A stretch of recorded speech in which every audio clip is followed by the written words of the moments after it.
নমস্কার বন্ধুরা, মিনু ছোট রান্নাঘরে সকলকে জানাই স্বাগত।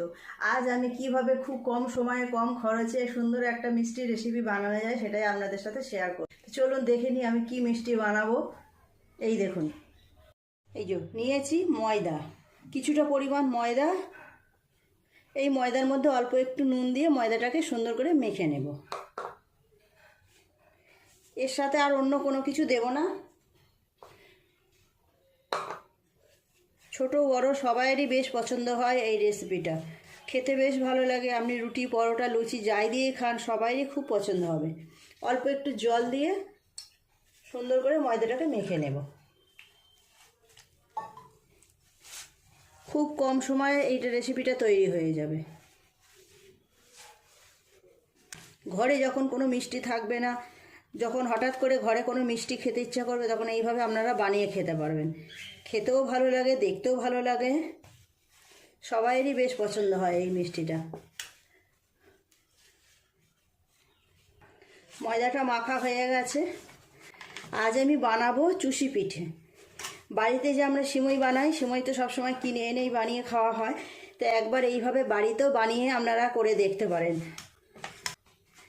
ময়দাটা খুব ভালোভাবে মাখা হয়ে গেছে। উপর থেকে একটু ঘি মিশিয়ে নেব। একটু ঘি নিয়েছি হাতে, এইভাবে ময়দাটার গায়ে লাগিয়ে আর একটু ভালো করে মেখে নেব। ঘিটা দিলে ঘিয়ের সেন্টটা খুব ভালো বেরোবে, তাই ঘিটা দিলাম। ময়দাটা খুব ভালোভাবে মাখা হয়ে গেছে। এবার ছোট ছোট লেচি কেটে নেব। এইরকম একটা লেচি কেটে নিয়েছি। নিয়ে একটু করে এরকম ময়দা নেব হাতে, নিয়ে এইরকম করে এইরকম, এই দেখুন সিমাইয়ের মতো দেখতে হয়ে যাচ্ছে। আবার অল্প একটু ময়দা নেব, নিয়ে এইভাবে লম্বা লম্বা করে আগে এগুলো তৈরি করে নেব। ছোট বড় যেমন সাইজ হোক কোনো অসুবিধে নেই। এইভাবে একটু করে আঙুল দিয়ে ঘষলেই লম্বা লম্বা হয়ে যাবে। দিয়ে অল্প একটু ময়দা গুঁড়ো নিয়েছি, এর মধ্যে দিয়ে আর আমি রেখে দেব।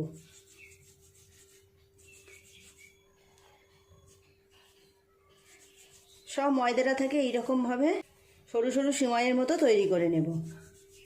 দারুণ টেস্ট হয় এই রকমভাবে সিমাই রান্না করলে।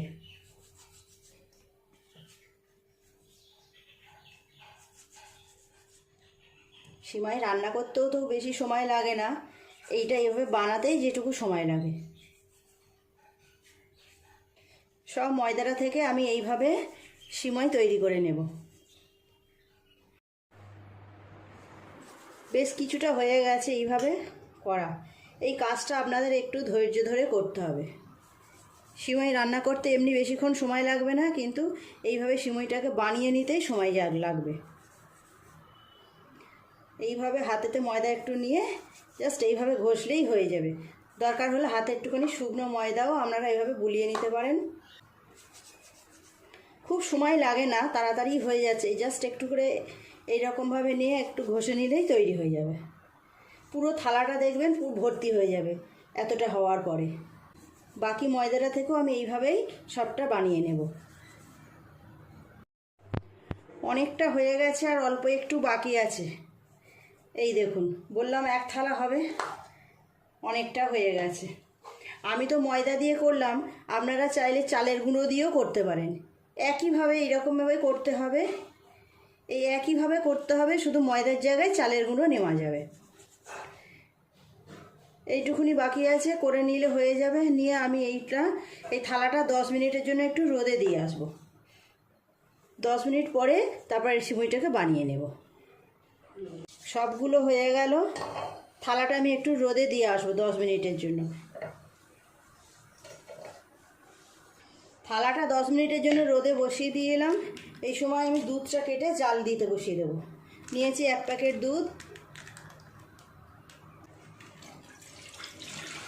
দুধটা গ্যাসে বসাবো, ফুটে ফুটে অনেকটা কমে যাবে, তারপর পিঠেটা তৈরি করব।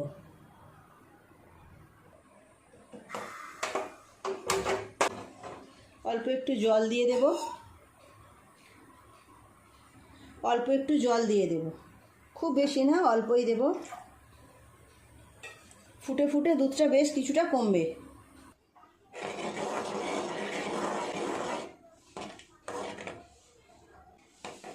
আরও কিছুক্ষণ দুধটাকে এইভাবে ফুটিয়ে নেব, ফুটিয়ে ফুটিয়ে আর একটু কমিয়ে নেব। দুধটা অনেকক্ষণ ধরে ফুটেছে, ফুটে ফুটে অনেকটা কমে গেছে, এবার নামিয়ে নেব। একটা কড়া বসিয়ে দিলাম, দিয়ে দেব ঘি।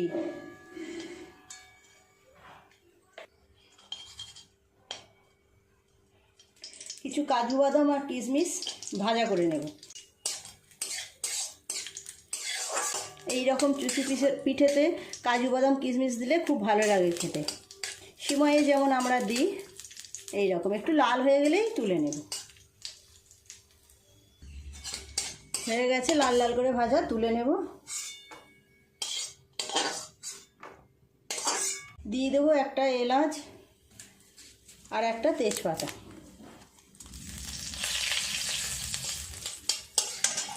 এবার এই সিমাইগুলো দিয়ে দেব। 10 মিনিট রোদে দিয়ে রাখলাম, বেশ একটু ঝরঝরে ভাব হয়েছে। একটু ঘিয়ের ওপরে ভেজে নেব দিয়ে। খুব সুন্দর সেন্ট আসে এরকমভাবে ঘি ভেজে নিলে। একটু লাল লাল করে ভাজবো, খুব বেশি ভাজা করার দরকার নেই, অল্প একটু লাল লাল হয়ে আসলেই নামিয়ে নেব। এই রেসিপিতে তো আমি একটা এলাচ দানা একটু তেজপাতা দিলাম, এইগুলো দিতেই হয়, দিলে খুব সুন্দর সেন্ট আসে। বেশ লাল লাল করে ভাজা হয়ে গেছে, এবার দুধটা দিয়ে দেব।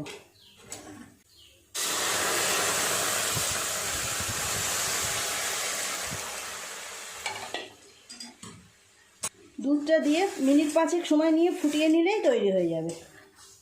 দিয়ে দেব চিনি। আমি এই ছোট বাটির 1 বাটি দিলাম।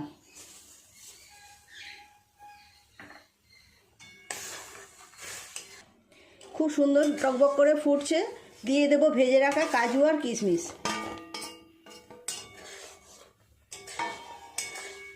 আর একটু ফুটলে দুধটা আর একটু কমে যাবে, গাঢ় গাঢ় হয়ে যাবে, তখনই নামিয়ে নেব।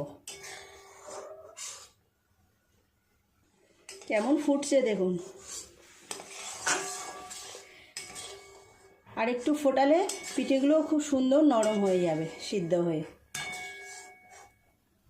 সামনেই তো দুর্গাপুজো আসছে, দুর্গাপুজোর ষষ্ঠী অষ্টমীতে তো আমাদের এই রকম ধরনের জিনিস খেতেই হয়, তখন আপনারা এরকমভাবে বানিয়ে নিতে পারেন।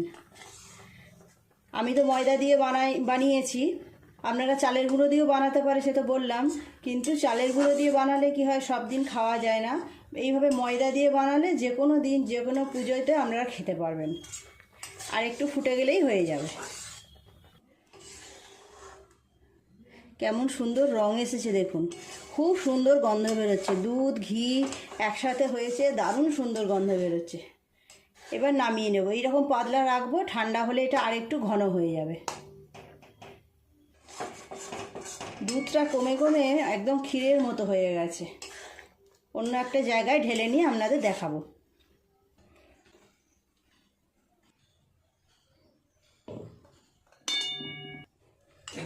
এই বাটির মধ্যে তুলে নেব আস্তে আস্তে।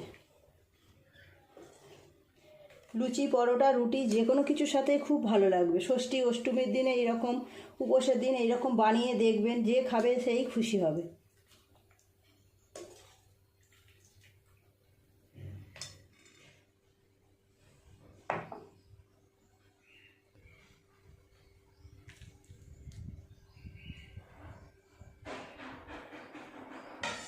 দারুণ সুন্দর সেন্টও বেরোচ্ছে, ঘি দুধ একসাথে হয়েছে, দুধটা মরে মরে অনেক কমে গেছে, খুব সুন্দর হয়েছে, একদম ক্ষীর ক্ষীর মতো লাগছে দেখতে হয়েছে। দেখুন যেমন সুন্দর কালার এসেছে তেমন সুন্দর সেন্টও বেরোচ্ছে। আপনারাও একবার এইভাবে বাড়িতে বানিয়ে দেখবেন, যে খাবে তারই খুব পছন্দ হবে। প্লিজ বন্ধুরা, আজকের রেসিপিটা কেমন লাগলো কমেন্ট করে জানাবেন। ভালো লাগলে একটা লাইক করে দেবেন, আমার চ্যানেলটি সাবস্ক্রাইব করে পাশের বেল ঘন্টিটা ক্লিক করে দেবেন, তাহলে যখনই আমি নতুন কোনো ভিডিও আপলোড করব সাথে সাথে সবার আগে আপনার নোটিফিকেশনে পৌঁছে যাবে। সবাই খুব ভালো থাকবেন, দেখা হচ্ছে পরের দিন নতুন কোনো ভিডিওর সাথে। নমস্কার।